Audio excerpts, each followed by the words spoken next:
ವಿಪಕ್ಷ ನಾಯಕ ಆರ್ ಅಶೋಕ್ ಅವರು ಕಾಂಗ್ರೆಸ್ ದಲಿತ ನಾಯಕರಿಗೆ ಗಂಭೀರವಾದ ಪ್ರಶ್ನೆಯೊಂದನ್ನು ಕೇಳಿದ್ದಾರೆ. ಕಾಂಗ್ರೆಸ್ ಪಕ್ಷಕ್ಕೆ ದಲಿತರು ಶೋಷಿತರೇ ಟಾರ್ಗೆಟ್ ಆಗಿದ್ದಾರೆ. ಆದರೂ ಕಾಂಗ್ರೆಸ್ನ ದಲಿತ ನಾಯಕರು ಮೌನಕ್ಕೆ ಶರಣಾಗಿರೋದು ಯಾಕೆ ಎಂದು ಅಶೋಕ್ ಅವರು ಕೇಳಿದ್ದಾರೆ. ಇನ್ನು ದಲಿತ ವಿರೋಧಿ ಕಾಂಗ್ರೆಸ್ ಭರವಸೆ ಹೇಗಿದೆ? ದಲಿತ ಮತ ಬೇಕು, ಆದರೆ ದಲಿತರ ಅಭಿವೃದ್ಧಿ ಬೇಡ ಎಂದು ಟೀಕಿಸಿದ್ದಾರೆ. ಮಹರ್ಷಿ ವಾಲ್ಮೀಕಿ ಅಭಿವೃದ್ಧಿ ನಿಗಮದ ಹಣ ಲೂಟಿ ಮಾಡಿದೆ. ಪರಿಶಿಷ್ಟ ಸಮುದಾಯಗಳ ಎಸ್ಸಿ, ಎಸ್ಪಿ, ಟಿಎಸ್ಪಿ ಹಣ ದುರುಪಯೋಗವಾಗಿದೆ. ಇನ್ನು ಪರಿಶಿಷ್ಟರ ನಿಗಮ ಮಂಡಳಿಗಳ ಅನುದಾನಕ್ಕೆ ಕತ್ತರಿಯನ್ನು ಕೂಡ ಹಾಕಲಾಗಿದೆ.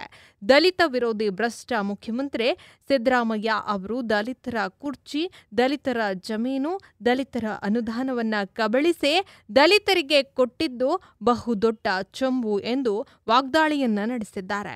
ದಲಿತ ಸಮುದಾಯದ ನಾಯಕರನ್ನ ತುಳಿಯುತ್ತಲೇ ಬಂದಿರುವಂತಹ ಸಿಎಂ ಸಿದ್ದರಾಮಯ್ಯ ಅವರ ದಲಿತ ವಿರೋಧಿ ನೀತಿಗಳು ಇಲ್ಲಿಗೆ ನಿಂತಿಲ್ಲ.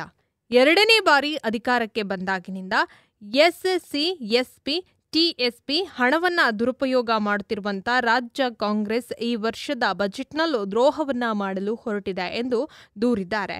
2023-24ರಲ್ಲಿ 11,144 ಕೋಟಿ ರೂಪಾಯಿ, 2024-25ರಲ್ಲಿ 14,282 ಕೋಟಿ ರೂಪಾಯಿ ಪರಿಶಿಷ್ಟರ ಹಣವನ್ನು ದುರುಪಯೋಗ ಪಡಿಸಿಕೊಂಡಿದ್ದಂಥ ಕಾಂಗ್ರೆಸ್ ಸರ್ಕಾರ ಈ ಬಾರಿ 25,000 ಕೋಟಿ ರೂಪಾಯಿ ಎಸ್ಸಿ, ಎಸ್ಪಿ, ಟಿಎಸ್ಪಿ ಹಣವನ್ನು ಗ್ಯಾರಂಟಿಗಳ ಹೆಸರಿನಲ್ಲಿ ಗುಳುಂ ಮಾಡುವ ಮೂಲಕ ಪರಿಶಿಷ್ಟ ಸಮುದಾಯಗಳಿಗೆ ಮತ್ತೊಮ್ಮೆ ದ್ರೋಹ ಬಗೆಯಲು ಹೊಂಚನ್ನ ಹಾಕ್ತಾ ಇದೆ ಎಂದಿದ್ದಾರೆ.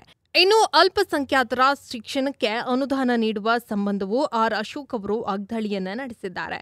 342 ಕೋಟಿ ರೂಪಾಯಿ ಅನುದಾನ ನೀಡುವ ಯೋಗ್ಯತೆ ಇಲ್ಲದೆ ಬಿಜೆಪಿ ಸರ್ಕಾರ 9 ಜಿಲ್ಲೆಗಳಲ್ಲಿ ಆರಂಭಿಸಿದಂಥ ವಿಶ್ವವಿದ್ಯಾಲಯಗಳನ್ನು ಮುಚ್ತಾ ಇವೆ ಎಂದು ಕಾಂಗ್ರೆಸ್ ಹಠಕ್ಕೆ ಬಿದ್ದಿದೆ. ಮತ್ತೊಂದು ಕಡೆ ಮುಸ್ಲಿಮರ ಶಿಕ್ಷಣಕ್ಕೆ 1,200 ಕೋಟಿ ರೂಪಾಯಿ ನಿಯೋಗಿಸಲು ಹೊರಟಿದೆ ಎಂದು ಗರಂ ಕೂಡ ಆಗಿದ್ರು.